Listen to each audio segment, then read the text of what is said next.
అయితే కనుక నేను కందిపప్పు చేస్తున్నాను. కందిపప్పు అంటే కనుక మెంతం కూర వేసి చేస్తున్నాను. అప్పుడప్పుడు మెంతం కూర వేసి మనం కందిపప్పు వండుకొని తింటే చాలా బాగుంటుంది, హెల్దీ ఉడక. ఇప్పుడు ఇందులో మనం శుభ్రంగా కడిగి పెట్టుకున్న టమోటాస్ అయితే కనుక కటింగ్ చేసి వేస్తున్నాను. చాలామంది స్పీడ్గా వేస్తున్నాను కదా, అలా అనిపిస్తే అది కాదండి, నేను చూసి మరి జాగ్రత్తగా వేస్తున్నాను. పసుపు యాడ్ చేస్తున్నానండి, సరిపోయినట్టుగా పసుపు అయితే వేసాను. కారం పొడి టేస్ట్కి సరిపోయినట్టుగా కారం పొడి అయితే ఇంకా వేసాను.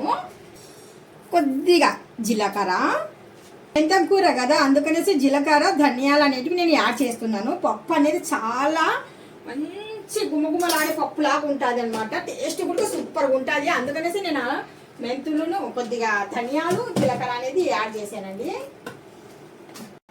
చింతపండు ఇప్పుడు 3 విజిల్ వచ్చేంత వరకు మనము వేడి చేద్దాము. 3 విజిల్ వచ్చిన తర్వాత ఆపేద్దాం.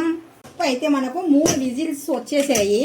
పప్పు వచ్చిన తర్వాత ఆవిరిపోయిన తర్వాత అప్పుడైతే నేను మూత అయితే తీసాను. చూస్తున్నారు కదా, మేతి పప్పు చాలా బాగా ఉడికింది కదా.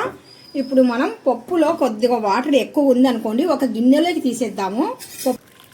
పప్పు ఏమాలి మెత్తగా అవ్వాలి అనుకుంటే ఇంకా మనము ఎగస్ట్రా ఉన్న వాటర్ అయితే ఇంకా ఒక గిన్నెలోకి అయితే ఇలా తీయాలండి. పక్క పల్లెటూరి స్టైల్ పప్పు అండి ఇది.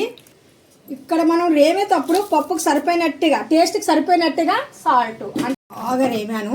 ఇందాక తీసి పెట్టిన పప్పు నీళ్ళు కూడా ఇందులోనే యాడ్ చేయాలి. మళ్ళీ జస్ట్ ఒక్కసారి ఆయిల్ అయితే మనకి హీట్ ఎక్కిపోయిందండి. తాలింపు వేస్తున్నాను.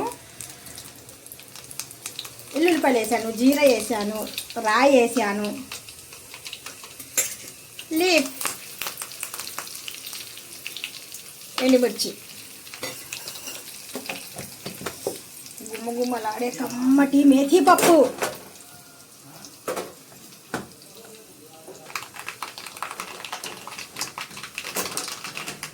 ఇలాగ మనకు చిట్టపట్ట అనింది అనుకోండి, జీరా బాగా అయ్యింది, అంతా కరెక్ట్గా పర్ఫెక్ట్గా ఉంది. ఇప్పుడు వేస్తే కనుక పప్పు తాలింపు చూడండి, ఇలా పప్పు వేసిన తర్వాత ఇలా ముయ్యాలి.